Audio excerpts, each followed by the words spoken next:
হঠাৎ একদিন মা মাথার উপরে বসে বসে চোখের পানি ছেড়ে কান্দে, আল্লাহ একটি মাত্র সন্তান তুমি আমাকে দিলা, তারে আমি ইসলামের পথে মানুষ করতে পারলাম না, কোরআন শিখাইতে পারলাম না, হাদিসের জ্ঞান দিতে পারলাম না, ইসলামের পথে রাখতে পারলাম না। আমি মা হয়ে আল্লাহ তোমার কাছে ফরিয়াদ করলাম, তুমি শোনো নাই রে আল্লাহ। আল্লাহ যদি নাই তুমি শোনো, আমার মাতাল সন্তানকে তুমি ঈমান দিয়ে দাও, ও যদি মারা যায় যেন ঈমানের সাথে মৃত্যুবরণ করে। জোরে বলো আল্লাহু আকবার। মুসলমান শুনে নাও, মা দোয়া করে, মায়ের দোয়া কবুল হয়ে গেছে আল্লাহর দরবারে। ছেলে ডাকতে বলে, মা আমি যাব হাসান বসরির কদমের মধ্যে, কিন্তু আমি উঠতে পারি না, দাঁড়াইতে পারি না, বসতে পারি না রে মা। তুমি যদি একটু হাসান বসরি আমার বাড়ি ডাকতে, আমি খাস তওবা করে নিতাম, আল্লাহ যেন গুনাহ মাফ করে দেয়। এর মা জননী দৌড়াইলেন হাসান বসরির কাছে। হাসান বসরির কদমে যা ডাকতে বলে, হুজুর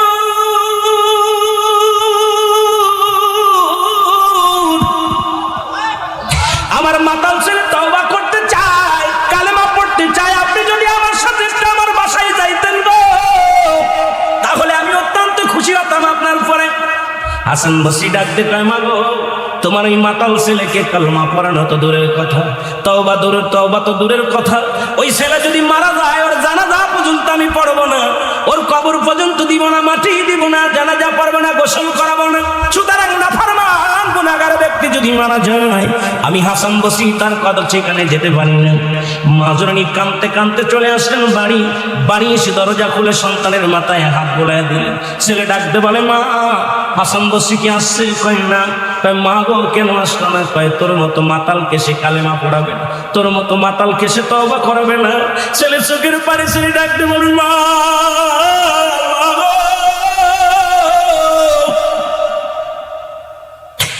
আমার মতো পাপীরে যদি দুনিয়ার মানুষ ঘৃণা করে, আমি যদি মারা যাই, জানি আমি মারা যাবো মা, মারা গেলে আমার এই লাশখানা কোনো গোরস্থানে শুয়াইবা না, যদি গোরস্থানে শুয়াও তাহলে গোরস্থানের মানুষের কষ্ট হবে রে মা।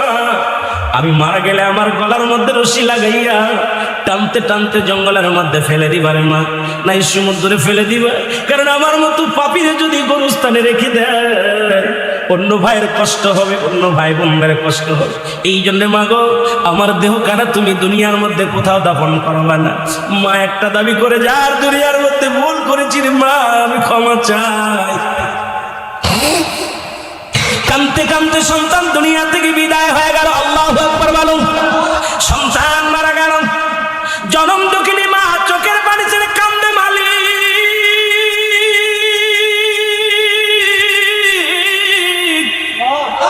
আমি অপরাধী, আমি গুনাহগার, একটা মাত্র সন্তানকে আমি দিনের বুঝ দিতে পারি না, সন্তান মারা গেল, এই লাশ আমি কোথায় রাখবো, এই মরা দেহখানা আমি কোথায় ফেলে দিব রে আল্লাহ। সন্তান তো বলে গেছে, মা তুমি আমার গলার মধ্যে রশি লাগাইয়া বনের মধ্যে ফেলে দিবা, নাই পানিতে ফেলে দিবা।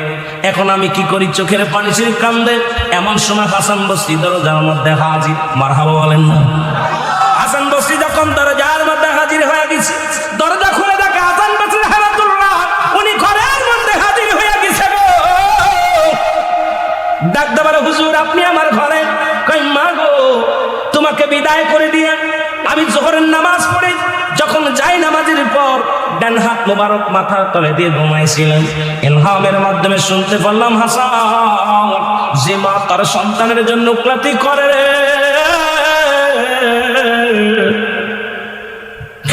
হাসান রে আজকে মা সন্তানের পক্ষে গেছে রে। ওই সন্তানের ফরিয়াদ আমি আল্লাহ কবুল করেছি, আমি আল্লাহ সন্তানের তওবা কবুল করেছি। কারণ মায়ের হাতটা আমি বিফলে যেতে দিই নাই, মা জননী হাত উঠাইছে সন্তানের হইয়া, আমি আল্লাহ কবুল করে নিছি রে হাসান। তুমি যাও, মায়ের চোখের পানি জমিনের মধ্যে পড়ে, আমি আল্লাহ সইতে পারি না। তুমি যাই ওই সন্তানকে গোসল করাইবা, তুমি ওই সন্তানকে জাব কাফন পরাইবা, তুমি ওই সন্তানকে দাফন করাইবা, কারণ আমি আল্লাহ ওই সন্তানের ফরিয়াদ তওবা কবুল করে নিছি। জোরে জোরে বলো মারহাবা। হাসান বসরি ডাকতে বলে, মা মা গো এই দুনিয়ার মধ্যে তোমার দোয়া বিফলে যায় না, মাগো তোমার তো আল্লাহ কবুল করেছে, তোমার সন্তানের তওবা আল্লাহ কবুল করেছে। এ মুসলমান, আজকে সেই সমাজ, এ মুসলমান, এমন মা বাবা যদি কোনো সন্তানের পক্ষপাতী করে গো, তার কপাল খুলে যায়। আজকে অনেকেই ওয়াজ শুনি কিন্তু মা বাবার সাথে খারাপ ব্যবহার করি। অনেক বক্তা মা বাবার ওয়াজ করে কান্দি, অথচ মা বাবার খবর নিয়ে নেয়। ও মুসলমান, আজকে মা বাবা বৃদ্ধাশ্রমে, মা বাবা বুড়া বয়সে কত কষ্ট করে রে মুসলমান। আজকে মা বাবার হক আমরা আদায় করতে পারি না, আল্লাহর দরবারে কি জবাব দিব রে মুসলমান। আমি এই জন্য আমি আপনাদেরকে বলে যাই, তওবা করবা বেশি বেশি, আর মা বাবার জন্য করবো বেশি বেশি গো। মা বাবারেও খুশি রাখবা, আমার আল্লাহ রাসূলকেও খুশি রাখবা, ইসলামের বিধান মেনে চলবা, দুনিয়া আখিরাত দুইটাই শান্তি পাবা। জোরে জোরে বলেন ঠিক কিনা? এ মুসলমান, গভীর মনোযোগ, লা ইলাহা, নাই কোন ইলাহ ইল্লাল্লাহ, এক আল্লাহ ছাড়া, মুহাম্মাদুর রাসূলুল্লাহ, আল্লাহ পাকের প্রেরিত রাসূল বা বান্দা হলো নবী। মারহাবা বলো আর একটু জোরে। আল্লাহ পাক একমাত্র ঠিকানা হলো রাহমাতাল লিল আলামিন। নবীকে ভালোবাসো, আল্লাহর প্রেমের ডুব দাও রে মুসলমান। এই কালেমা পড়লেন পৃথিবীর মধ্যে, এই কালেমা পড়ে ইসলামের মধ্যে ঢুকলাম। আজকে মুসলমান, তুমি আল্লাহ ছাড়া কোনো মাবুদ নাই, অথচ আজকে বাংলার জমিনে মুসলমানেরা কোরআন দিয়ে অবমাননা করা হয়। আজকে কোরআনের প্রতি তওবাদ দেয়া হয়, নবীর প্রতি তওবাদ দেয়া হয়, সাহাবীদের প্রতি তওবাদ দেয়া হয় রে মুসলমান। শুনে নাও, কয়েকদিন আগে বড় কষ্ট পাইলাম, কোরআনকে বলতেছে কোরআনের ভিতর অধিকাংশ আয়াত জাল, কোরআনের ভিতর অধিকাংশ আয়াত হলো বানোয়াট, অথচ আল্লাহ বলেছেন জালিকাল কিতাবু লা রাইবা ফীহি। জোরে বলো মারহাবা। এ মুসলমান, যার ভিতরে কোনো সন্দেহ নাই, যার কোনো জবর ভুল নাই, জেরের ভুল নাই, নুক্তার ভুল নাই। আজকে বাংলার জমিনের কিছু শায়েখ আছে যারা কোরআনের ব্যাখ্যা দিতে যায় কোরআনের ভুল ধরেছে। আল্লাহ বলে কারা ধরবে না? ও মুসলমান শুনে নাও, যারা মুত্তাকিন হবে, যারা মুমিন হবে, কোরআনের অবমাননা করবে না, ইসলামের অবমাননা করবে না। এই জন্য যারা চন্দ্র পূজা করে, যারা প্রতিমা পূজা করে, যারা দুনিয়ার মধ্যে আল্লাহ ছাড়া অন্যকে সাক্ষী বানায়, দেবতা বানায় পূজা করে, আল্লাহ বলে হাবিব ওদের জানায়া দাও। আমি ছোট্ট একটা সূরা পড়ে আলোচনা শুরু করেছি, সূরা ইখলাস। আল্লাহ বলে হাবিব ওদের জানায়া দাও, আল্লাহু আল্লাহু আহাদ আল্লাহুস সামাদ লাম ইয়ালিদ ওয়া লাম ইউলাদ ওয়া লাম ইয়াকুল লাহু কুফুয়ান আহাদ। জোরে জোরে চিল্লায়া চিল্লায়া বলেন আল্লাহু আকবার। আল্লাহ ডাকতে বলে হাবিব,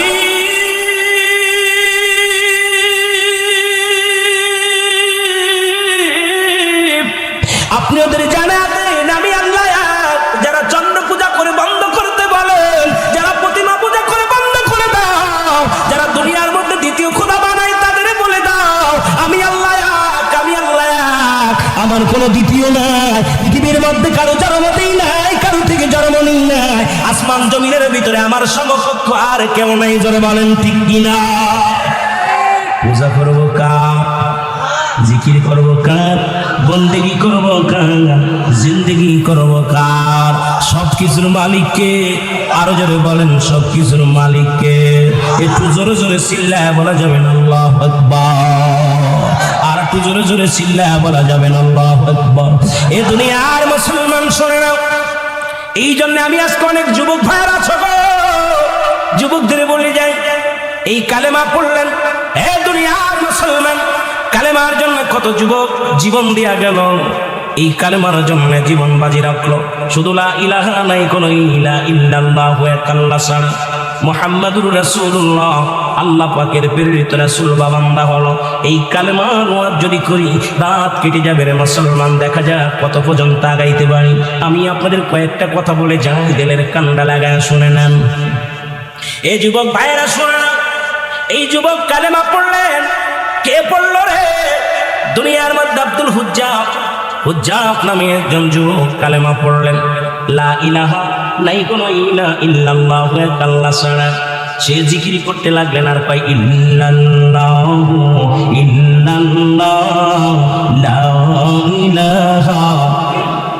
আরো জোরে বলেন ইল্লাল্লাহু ইল্লাল্লাহ লা। হুজ্জাফ কালেমার পাগল হয়ে গেল, বকরি চড়াইতে মাঠে যায়, বন্ধু বান্ধব কত রং বিরঙের বন্ধু বান্ধব গুলো সব আনন্দ ফুর্তির মধ্যে থাকে। আর হুজ্জাব কি করে? কালেমা পড়ে। বকরিগুলো কালেমা শুনে তাকায় রয়েছে হুজ্জাবের দিকে।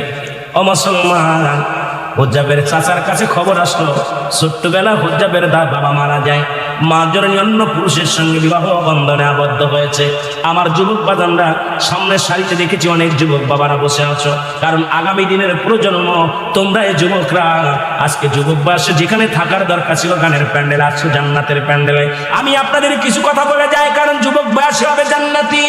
আল হাসান আল হুসাইন হবে যুবকদের সর্দার, জান্নাতের সর্দার। যুবক বয়সে একবার আল্লাহ বলা আর বৃদ্ধ বয়সে হাজারবার বলা সমান হবে না। সুতরাং আজকে যুবক ভাইয়েরা, যুবক সমাজের উদ্যোগের মাহফিল, যদিও চেয়ারম্যান বাড়ির মাহফিল, তবুও যুব সমাজের উদ্যোগের মাহফিল। যুবক ভাইয়েরা ফিরে আয়, ফিরে আয়, ফিরে আয়, দিন ইসলামের মধ্যে ফিরে আয় যদি শান্তি পেতে চাও। জোরে বলেন ঠিক কিনা?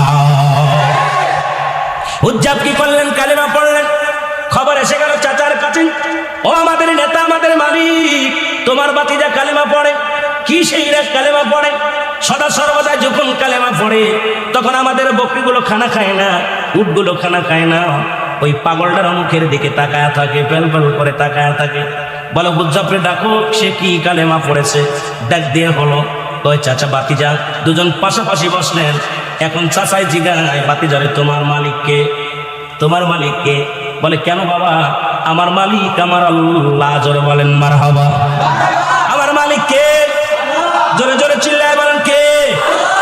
এবার হুজ্জাবের চাচা কয়, না বাতিজা, তোমার মালিক আমি, কারণ তোমারে খাওয়ায়, তোমারে পড়ায়, তোমার সমস্ত দায়িত্ব হলো আমার। সুতরাং তুমি আমার কর্মচারী, আমি তোমার মালিক। নাউজুবিল্লাহ বলেন না? আর একটু জোরে বলেন। বাতিজা কয়, চাচা আপনার মালিক কে? আমার মালিক যদি আপনি হন, আপনার মালিক কে? কয় বাতিজা রে, তুমি যে পড়াশোনা করছো, ভুল পড়াশোনা করছো, আমার মালিক আমি নিজেই। জোরে বলেন নাউজুবিল্লাহ। বাতিজা বলে, চাচাই বলে, বাতিজারে তোরে খাওয়াই কে? পায় আল্লাহ। কে খাওয়ায়? জোরে বলেন কে খাওয়ায়? কার জন্য সুদ খাও? কার জন্য ঘুষ খাও? কার জন্য ব্যভিচার করো? কার জন্য অন্যায় করো? কার জন্য জুলুম করো? এই বাড়ি থাকবে না, গাড়ি থাকবে না, সব কিছু আমার আল্লাহ চূর্ণ বিচ্ছিন্ন করে দিবে। আমি আস্তে আস্তে আলোচনায় গেলে বুঝতে পারবেন। আজকে তোমরা মুসলমান, ফিলিস্তিনের মুসলমান, মুসলমানদের আঘাত করে ইসরায়েলের জানোয়ার গুলো শুনে রাখো, পৃথিবীর মধ্যে যারা খুদাই দাবি করেছিল, আল্লাহ তাদের ধন ভান্ডারের মালিক বানায়া দিয়েছিল, তারা দুনিয়ার মধ্যে নাই, তোমরাও থাকবা না। হয়তো 100 বছর, 50 বছর, 60 বছর বাঁচবা, কিন্তু তুমি আর এক ভাইয়ের রক্ত নিয়ে খেলা করো, ওই ভাইয়ের চোখের পানি বিফলে যাবে না। আমার আল্লাহ ছাড় দেয়, ছেড়ে দেয় না। জোরে কোন ঠিক কিনা? আর এই দুনিয়ার পাহাড় করতেছো, পাহাড় ধন সম্পদের পাহাড় করলাম, এই ধন সম্পদ খাবে পোকে, তোমার দেহ খাবে পোকে, ধন সম্পদ খাবে লোকে। জোরে বলেন ঠিক কিনা? এই বাড়ি গাড়ি চেয়ারম্যান সাহেব খাইতে পারবেন, এটা হয় ছেলে খাবে, নাতি খাবে, প্রতিবেশী খাবে, কিন্তু ওনার দেহ কেনা খাবে পোকে। এই জন্য পোকে যেন দেহটা না খায়, সেই কাজ করার দরকার আছে কিনা? সেই কাজ হলো জান্নাতের বাগান, নামাজ, রোজা, হজ, যাকাত, ইসলামের বিধান মেনে চলতে যদি পারো, তোমার দেহটা যদি সুন্দরভাবে ইসলামের মধ্যে গঠন করতে পারো, তোমার দেহটা কবরের ভিতরে সম্মানের সাথে থাকবে, তোমার কবরে তোমার দেহটা থাকবে, সুন্দর থাকবে, ফেরেশতারা তোমার কবরে সালাম দিবে, তোমার যত্নে রাখবে, আরামে রাখবে। আর যদি তোমার দেহখানা যদি ইসলামের বিধান না মেনে চলে যাও, ওই দেহখানা কবরে ঢুকার সঙ্গে সঙ্গে পোকে খাওয়া শুরু করবে। জোরে বলেন ঠিক কিনা?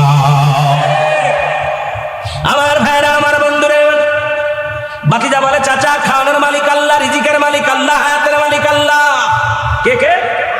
জেনে বলেন কে? আল্লাহ। চাচাই কয়, না রে বাতিজা না, ওই কালেমা ছেড়ে দে, ভণ্ডামি ছেড়ে দে, ওই কালেমা পড়া যাবে না। কালেমার অর্থ জানো? কই জানি, আল্লাহ ছাড়া কোনো মাবুদ নাই, রাসূল তার প্রেরিত বান্দা। কয় না রে বাতিজা না, এই কালেমার অর্থ হলো আজ থেকে খানা বন্ধ, তুমি আর খাইতে পারবা না। চাচা বাতিজা কয়, বাতিজা আলহামদুলিল্লাহ, যদি কালেমার অর্থ খানা বন্ধ হয়, আমি গোলাম আজ থেকে খানা খাবো না, আমি গোলাম আমার জীবনে একটা খানা খাবো না।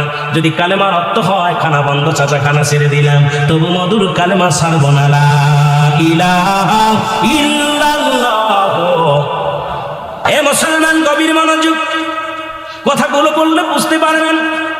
জগৎ বিখ্যাত একজন আল্লাহর মাহবুব বান্দার কথা বলে আমি শুরু করি, তওবার কথা দিয়ে শুরু করি। হে মুসলমান, এখানে আসছি কিছু আমল নেওয়ার জন্য, এখানে আসছি গুনাহ মাফের জন্য। এখান থেকে যেন আল্লাহ মাসুম বানায় দেয়। জীবনে কত অন্যায় করলাম, জীবনে কত পাপ করলাম, জীবনে কত অপরাধ করলাম। আল্লাহ, রিয়াজুল জান্নাহ বেহেশতের বাগান পাইলাম, এই বাগানের খাতিরে আমাদেরকে তুমি ক্ষমা করে দাও। জোরে বলেন আমিন। এই দুনিয়ার মুসলমান,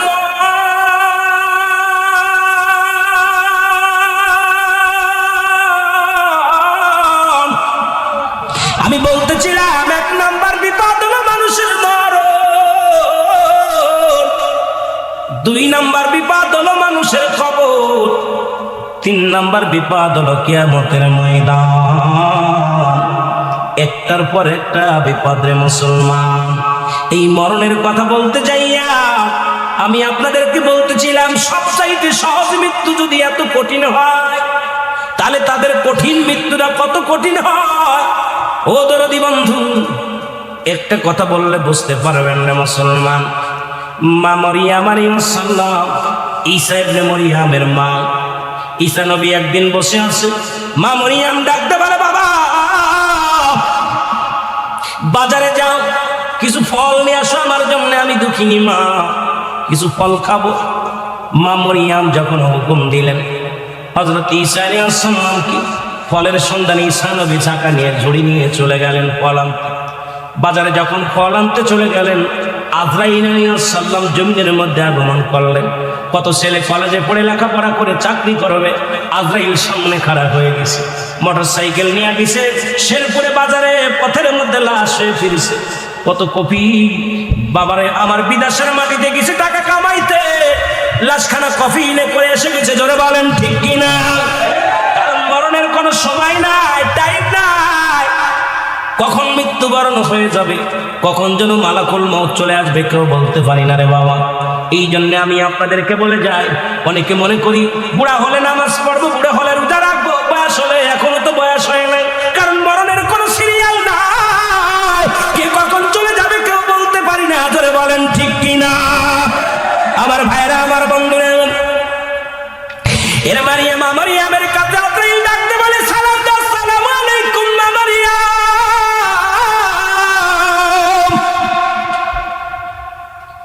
মা মারিয়াম আলাইকুম আসসালাম, কে গো তুমি? বলে, ও মা গো, আমি হলাম আজরাইল। আল্লাহু আকবার বলেন। আজরাইল রে, তুমি কিসের জন্য আসছো?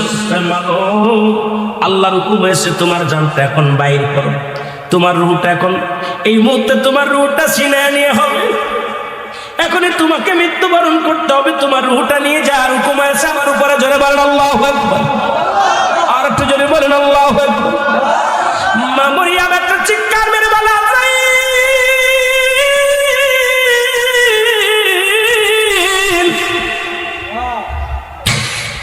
তুমি আমার নিবার আইছো, কোনো দুঃখ না, তবে আমাকে একটু সময় দাও, আমাকে একটু সময় দাও।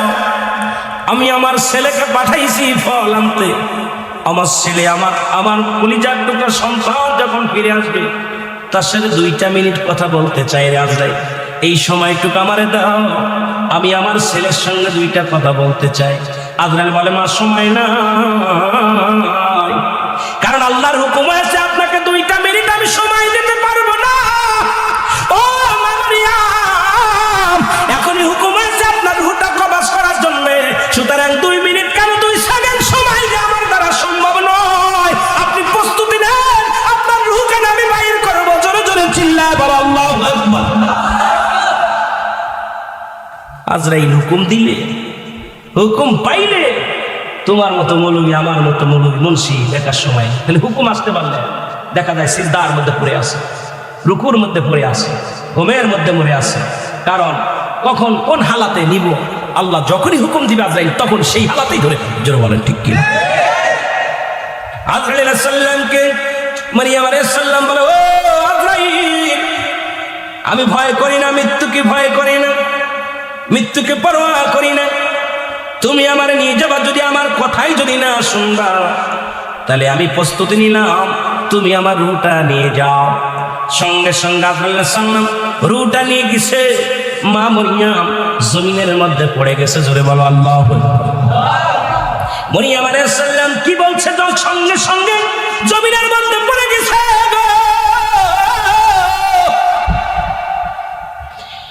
ঈসা আলাইহিস সালাম ফলমূল নিয়ে বাড়িতে এসে দেখে মা জননী পড়ে আছে ঘরের দরজায়। ঈসা আলাইহিস সালাম চিন্তা করছে মা ঘুমায়, মাকে ডিস্টার্ব করা যাবে না। ফলের জাকা মায়ের মাথার গড়ে রেখে ঈসা আলাইহিস সালাম দাঁড়াই রইলেন। মা কখন জাগবে, মা কখন উঠবে, কখন ফল খাবে? বল বাবা তুমি ফল আনছনি? ঈসা আলাইহিস সালাম দূরে দাঁড়ায় রইলেন। আম্মা মরিয়ম ঘুমাইতেছে। ও মুসলমান, অনেকক্ষণ চলে যায়। ঈসা আলাইহিস সালাম কে আমার মা আমার বাড়িতে যখন পা রাখতাম রে, আমার দুঃখী মা পায়ের শব্দ শুনে কোনোদিন ঘুমাই নাই রে। আমার জনম দুঃখিনী মা যখন আমি ঘরে ফিরে আসতাম, পায়ের শব্দ শুনিয়া বলতো ঈসারে আইসনি বাবা। ও বাবা তুমি কি করে আইসো? আজকে যেহেতু মা ডাকে নাই, মার কোনো অসুখ হলনি। মায়ের হাতটা যখন ধরলেন, দেখে মায়ের আর প্রাণ পাখি নাই। মা দুনিয়া থেকে নেছে বিদায়। চোখের পানি ছেড়ে কান্দার বলে আল্লাহ। মায়ে আনতে বললো ফল। মায়ের বুঝি পরাণে ফল চেয়েছিল। আমি ফল আনি আমাকে আর পাইলাম না, তুমি মাকে নিয়ে গেলে। আমার আল্লাহ তুমি আমার মা জননীকে নিয়ে গেলাম। চোখের পানি ছেড়ে কাঁদতে লাগলেন। কাঁদিয়া কাঁদিয়া বলে আল্লাহ তুমি তো আমাকে সেই পর দিছো জিন্দাডারে মরাডারে বাঁচানো। ঈসা আলাইহিস সালাম ডাকতে বলে আল্লাহ সেই ক্ষমতা আমারে দিয়া দাও, আমার মাকে একটু জাগাইব। সঙ্গে সঙ্গে আল্লাহ ক্ষমতা দিয়ে দিলেন, হুকুম দিলেন ঈসা রে তোর মারে ডাক দে। সঙ্গে সঙ্গে ঈসা আলাইহিস সালাম ডাক দেয় মা আর ঘুমায় না, ওঠো। মা জননী লাফতে উঠলেন। মারহাবা বলেন। মা জননী বলে বাবা রে তুমি ফল দিয়ে আইছো। আল্লাহু আকবার। মা গো তুমি আর ফল খাইতে পারবা না গো মা, ফল তো নিয়ে আসলাম, তুমি আর জগতে না। তবে একটা কথা জানার জন্য তোমারে জাগাইছি গো মা। মা বলে বাবা কিসের জন্য জাগাইলি বল? কয় মা গো তোমার সঙ্গে আজরাইল কি রকম আচরণ করেছে আমি জানতে চাই। আল্লাহু আকবার। তোমার সাথে আজরাইল আলাইহিস সালাম কি রকম আচরণ করেছে জানতে চাই। মা মরিয়ম ডাকতে বলে বাবা ঈসা রে, তোর দুনিয়ায় আনতে যত কষ্ট হয়েছে বাবা, এই দুনিয়ার মধ্যে আজরাইল আমার জানতে যখন বাইর করেছে, আমি এত বড় যন্ত্রণা, এত কঠিন যন্ত্রণা এই পূর্বে কোনদিন পাই নাই। জোরে জোরে চিল্লায় বলা যাবে না আল্লাহু আকবার। ঈসা আলাইহিস সালাম একটু ক্ষিপ্ত হয়ে গেছে। আমার মা জানটা তো কষ্ট করে আজরাইল আজরাইল। আল্লাহ কয় যা আজরাইল, আমার বন্ধু ডাকছে শুনে আই কি করে। আজরাইল শুনে শেষে হুজুর আসসালামু আলাইকুম। ওয়ালাইকুম আসসালাম। বলো আমার মার জানটা কেমন গেছে? তো হুজুর আমার তো আপনি দেখছেন আমার পা জমিনের ভিতরে, মাথাটা আকাশে, আসমানে আমার মাথা মোবারক। সারা পৃথিবীর পানি যদি আমার মাথার ভিতরে ঢেলে দেয়, একটু পানি জমিনের মধ্যে পড়বে না। আমি এত বড় দাম হুজুর, আমি তো সবার জান কবাস করার জন্য দুনিয়া আসি না। একমাত্র আল্লাহ প্রিয় বান্দাদেরকে বান্দিদেরকে জানটা রূপটা নেওয়ার জন্য আমি আদবের সঙ্গে আসি। সুবহানাল্লাহ। অন্য এই সমস্ত ঘুষখোর, সুদখোর, জিনাখোর, ব্যভিচার করবে নামাজি জানটা কবাস করতে আজকাল দুনিয়া আসে না। উপর থেকে একটা হুক্কার দিবে, রুহটা সঙ্গে সঙ্গে বাইর হয়ে যাবে। আর যে আকৃতি করবে ধরার সঙ্গে সঙ্গে কলিজাটা কমিয়ে দেবে, ভয় পিছনে রাস্তা দিয়ে সামনে রাস্তা দিয়ে, চোখ দিয়ে কান দিয়ে নাক দিয়ে কোন জায়গাতে বাইর হবে, পালানোর জায়গা হবে না। ঠিক কিনা? পালানোর কোনো জায়গা পাবে না। আজরাইল বলো আমার মার জানটা কেমনে হুজুর? আপনার মাকে আমি সালাম দিই, শুধু আপনার মায়ের বুকের উপরে হাত মোবারক রাস্তার গায়ে টাচ দিস। সন্তান যেমনি মায়ের বুকে দুধ খাইতে খাইতে ঘুমায় যায়, ঠিক আপনার মায়ের জানটা আমি ঠিক এইরূপ ভাবে আমি কবাস করেছি। যেটা বললেন না মারহাবা। মারিয়াম আলাইহিস সালাম বলতে আজরাইল তুমি কি শুনাইলা? এত সহজ মৃত্যু আমাকে এত কঠিন দিচ্ছ, আমার সমস্ত দেহের মধ্যে মনে হচ্ছে যে আমার চামড়া শুনে তুমি কাঁচা মরিচ, এই শুকনা মরিচ আমাকে যেন সমস্ত মরিচ এবং লবণ ডলে দিছো। এত যন্ত্রণা, এত কষ্টে আমার জীবনে আমি এই হায়াতের জিন্দেগিতে আমি পাইনি। আল্লাহু আকবার বলেন। এই মৃত্যু যদি তুমি এত কঠিন দিতে পারো, তাহলে কঠিন মৃত্যুটা কত কঠিন। আদম বলে, মা গো, পৃথিবীর মধ্যে ওই সমস্ত নাফরমান বান্দাদের রূহটা এমন ভাবে নেওয়া হবে, তাদের গায়ের যন্ত্রণা কিয়ামত পর্যন্ত গা থেকে যাবে না। তাদের যন্ত্রণায় ওই কবরে যত ভয়াবহ আযাব আছে, কবরের ভিতরে যত ভয়াবহ জাহান্নামের আগুনের মধ্যে, যত জাহান্নামের অগ্নিকাণ্ডে যত ভয়াবহ আযাব আছে, তার চাইতে সবচেয়ে কঠিন ভয়াবহ আযাব হলো মৃত্যু যন্ত্রণা তাদের। আল্লাহু আকবার বলেন, আরো জোরে, আরো জোরে। তাহলে ইয়া দ্বারা বোঝা গেল যে আমার আপনার রূহটা কেমনে বাইর করে। আমি আপনি এত ফালাফালি করতেছি, এত বাড়াবাড়ি করতেছি, ঘটনাটা কি? ঠিক এইরকম হযরতে আপনার ইদ্রিস আলাইহিস সালামকে জান্নাতের মধ্যে আছে। সুবহানাল্লাহ বলেন না, আরো জোরে বলেন, ভালো করে বুঝে নেবেন। ইদ্রিস আলাইহিস সালাম জান্নাতের মধ্যে আছে, রূহটা কবাস হলো। এরপরে ইদ্রিসকে আবার জিন্দা করলো, আবার তাকে জান্নাতে দিল। ইদ্রিস আলাইহিস সালামকে আল্লাহ জিজ্ঞাসা, ইদ্রিস, ও বন্ধু, তুমি কি জান্নাত পেয়ে খুশি? বলে, হ্যাঁ খুশি হয়েছি, তবে আমার একটা কষ্ট। কি কষ্ট? আল্লাহ, তোমার আজরাইল মানে আমার সাথে ভালো ব্যবহার করে না, তোমার আজরাইল আমার সাথে দুর্ব্যবহার করছে। কি কারো দুর্ব্যবহার? তোমার আজরাইল আমার রূহটা এমন কষ্ট দিছে, আমার গায়ের যন্ত্রণা যায়নি, আমি ঘুরে শুতে পারি না, বসতে পারি না, দাঁড়াইতে পারি না, আমার গায়ের যন্ত্রণা এখন ছটফট করি, আমি খুব কষ্টের মধ্যে আছি। আল্লাহু আকবার বলেন না। আল্লাহ কয়, আজরাইল তাড়াতাড়ি, আমার বন্ধু কি কয়?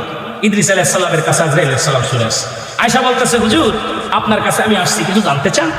কয়, আমি তো জান্নাত পেয়ে আল্লাহর নিয়ামত পেয়ে অনেক খুশি হয়েছি, হ্যাপি হয়েছি, আর নিয়ামতে ভরপুর, সব পাই না, কিন্তু আজরাইল আগে বলো আমার জানটা কেমনে বাইর করেছি। ইদ্রিস আলাইহিস সালাম বলার পর আজরাইল আলাইহিস সালাম বলে, হুজুর, হুজুর, আপনার রূহটা আমি এত আসানে, যেমন একটা কুল ছেড়ে বা একটা পিপিলিকায় কামড় দেয়, আপনাকে তো এত পরিমাণও আমি কষ্ট দিই, আপনাকে আমি এত পরিমাণও কষ্ট দিই নাই, শুধু আমার হাত মুবারকের ছোঁয়া দিছি আপনার গায়ের মধ্যে, আপনার ছোঁয়া ও তার আপনার হুকুম নিয়ে আপনার গায়ের মধ্যে ছোঁয়া দিছি, আপনার রূহটা আমি আসান করে এত আসানে সুন্দরভাবে একদম গোলাকে যেমন মাথায় হাত গোলায় গোলায় ঘুম পাড়ায়, আপনার রূহটা ঠিক এত সুন্দরভাবে আমি নিয়েছি। ইদ্রিস আলাইহিস সালাম একটা চিৎকার মেরে বলা যায়, এই যন্ত্রণা এত সহজ মৃত্যু যদি এত কঠিন হয়, তাহলে তুমি যাকে কষ্ট দিয়ে মারবে তাদের কত কঠিন হবে। জোরে জোরে চিল্লায় বলো আল্লাহু আকবার।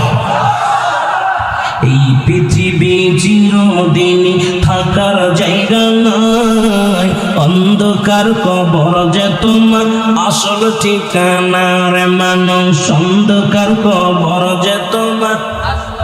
এই আমি চলে যাব, আমায় তোমরা ভুইলা যাইও না, আমি চলে যাব, আমার মরণ আসিবে কখন কেউ তো জানি না, আমার মরণ। এর কত মানুষের দাফন করাইলা,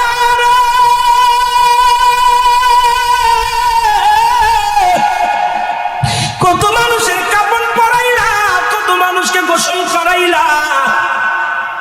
গোসল যারা করায়, কেউ বলে পায়খানা করে দিছে, কেউ বলে প্রস্রাব করে দিছে, কেউ বলে জিহ্বা বাইরে গেছে, চক্ষু দুইটা বড় বড় হয়ে গেছে। এই মরণের যন্ত্রণা আল্লাহ, আল্লাহ, তুমি আমাদের মরণ ব্যাধিটা একটু আল্লাহ মাফ করে দিও গো আল্লাহ। এই মরণের সময় তুমি আজানের সঙ্গে মৃত্যু দিয়া দিও, ঈমানের সাথে মরণ দিও। জোরে জোরে বলেন আল্লাহু আকবার। এ আমার ভাইরা, আমার বন্ধুরা, আল্লাহ, ও আমার আল্লাহ, এই মরণটা যেন এমন ভাবে দাও, এই মরণের সময় যেন কালেমা পড়তে পড়তে মরতে পারি, এই কালেমা যেন নসিব হয়ে যায় আল্লাহ, ঈমানের সাথে যেন মৃত্যু হয়। এর 2 নাম্বার বিপদ হলো মানুষের কবর। এত ভয় আজকে মানুষের কবরের ভয় নাই।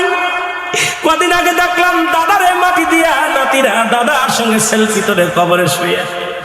আরে দুনিয়ার কবরের ভয় যদি কোনো মানুষের থাকতো, দুনিয়ায় ঘুষ খাইতে পারতো না, সুদ খেতে পারতো না। কবরের ভয় যদি কোনো বান্দার অন্তরে থাকতো, জীবনে কোনোদিন দুর্নীতি করতে পারতো না। কবরের ভয় যদি কোনো বান্দার ভিতরে থাকতো, জনে কম দিতে পারতো না। কবরের ভয় যদি থাকতো, কোনো বান্দা ফজরের নামাজ ছাড়তে পারতো না। কবরের ভয় যদি থাকতো, দুনিয়ার মধ্যে জিনা করতে পারতো না, ব্যভিচার করতে পারতো না। কবরের ভয় যদি থাকতো, মিথ্যা বলতে পারতো না। আসলে আমাদের কবরের ভয় নাই। ও মুসলমান, দ্বিতীয় বিপদ হলো মানুষের কবর। এই দ্বিতীয় বিপদ হলো আমাদের কবর। জুড়ে বলেন আল্লাহু আকবার। আজকে আমাদের অন্তর কেন কাঁদে না? কবরের ভয় কেন আমাদের অন্তরে জাগে না রে মুসলমান? আমি দেখলাম কত জায়গা দেখলাম কবর করে আর সেলফি তুলে ছেড়ে দেয়।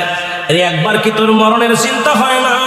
যেখানে কোনো বাতি নাই, যেখানে কোনো সাথী নাই, কোনো বন্ধু নাই, ওরে বন্ধু নাই, বান্ধব নাই, এই ঘরে একমাত্র আমার আপনার হবে ঠিকানা। জোরে বলেন ঠিক কিনা?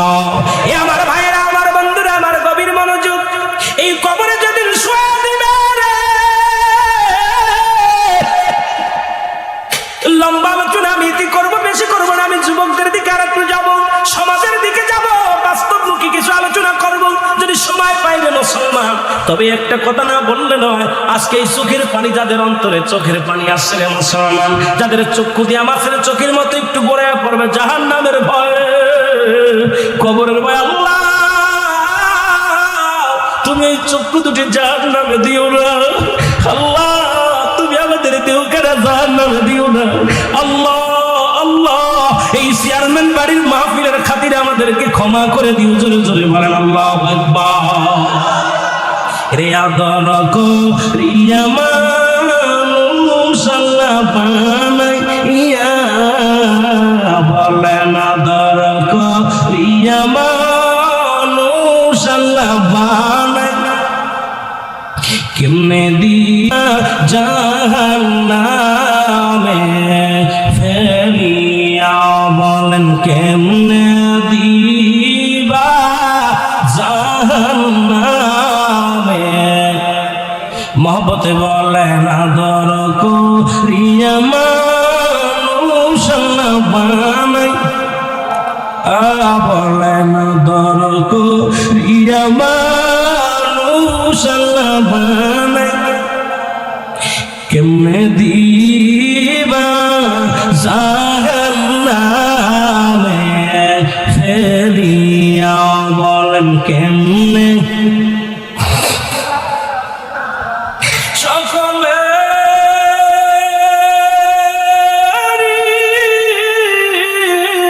দরজা হইতে আল্লাহ ফিরিয়া, এর সকলে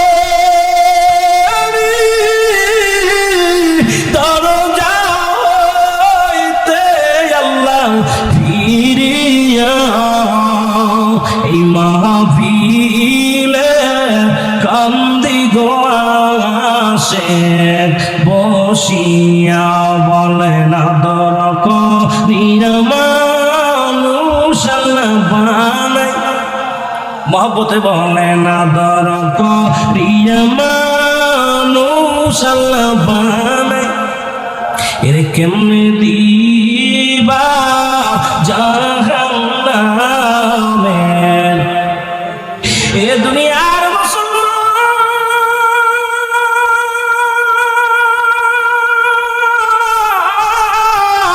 এই আসমান যেমনি বানাইছে বান্দা তোরে এমনি বানাই নাই, জমিন যেমনি বানাইছে আমার আল্লাহ এমনি তোরে বানাই নাই, এই আকাশ যেমনি বানাইছে আমার আল্লাহ তেমনি তোরে বানাই নাই, ফেরেশতাদের যেমনি বানাইছে আমার আল্লাহ এমনি তোরে বানাই নাই, এর ফেরেশতা জিন জাতিরা যেমনি বানাইছে আমার আল্লাহ এমনি তোরে বানাই না। এই দুনিয়া সৃষ্টি যেমনি করেছে রে বান্দা এমনি তোরে বানাই নাই। কোন আর ফাকুন বলে সব বাইর হয়ে গেছে, পাহাড় জমিন আসমান জমিন যা কিছু আমার আল্লাহ বানাইলো শুধু হুকুম দিয়া বানাইলো। আর বান্দারে তোরে আদর করি আমার আল্লাহ কয় বান্দা আমি তোরে আমার কুদরতি হাত দিয়ে বানাইলাম। বান্দারে আমার আল্লাহর কুদরতি হাত দিয়ে তোরে বানাইলো। একবার তোর মুখের দিকে তাকায় দেখ, তোর কত সুন্দর নাকটা বানাইলো, কত সুন্দর মুখটা বানাইলো, কত সুন্দর তোর গালটা বানাইলো, কত সুন্দর চোখ দুটি বানাইলো, কত সুন্দর দুটি কান দিল। বান্দারে 3.5 ইঞ্চি 4 ইঞ্চি একটা কপাল দান করলো। এই বান্দা হাজারো গুনাহ করিয়া যখন চিন্তার মধ্যে যায় বলে সুবহান রাব্বিল আলা, আল্লাহ বলে যখন ডাক দেয় আমার আল্লাহ লজ্জা পেয়ে যায়, কারণ আদর করে বান্দা বানাইছে। এই বান্দা যখন নত সুরে আল্লাহ বলে ডাক দেয় আমার আল্লাহ জিন্দেগির সব গুনাহ মাফ করে দেয়। জোরে বলেন মারহাবা। এই জন্য ফেরেশতাদের যেমনি বানাইছে বান্দা তোর এমনি বানাই নাই। তোর কত দাম, এই মানুষের কত দাম, মানুষের কত ইজ্জত, মানুষকে কত মহব্বত করে আমার আল্লাহ বানাইলো।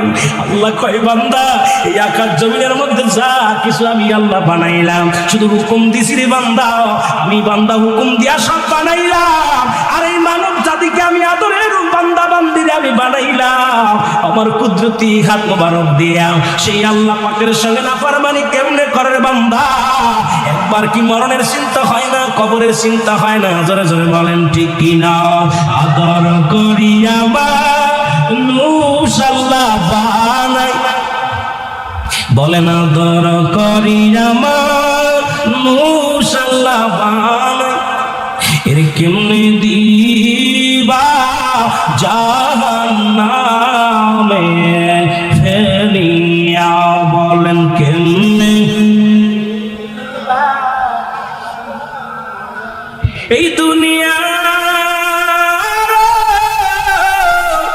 মহব্বতে আল্লাহ পড়িয়া, আল্লাহ এই দুনিয়া মায়ার জালে আল্লাহ পড়িয়া, নামাজ রোজা সবই গদিছি সারিয়া, পাখি যে দিন পাখি দিয়া চলিবে, সোনার খাসা বিছানাতে রহিবেন, সাপে কাটবে গর্জন মারবেন, হায় রে হায় আগুন ঢালিয়া দিবেন কলি যায়, আগুনের তাপ যখন গায়ে বান্দা লাগিবে, গায়ের গোস্ত খইসা খইসা পড়িবে, বলেন আদর করিয়া মানুষ আল্লাহ বানাই, কেমনে দিবা এ দুনিয়ার মুসলমান?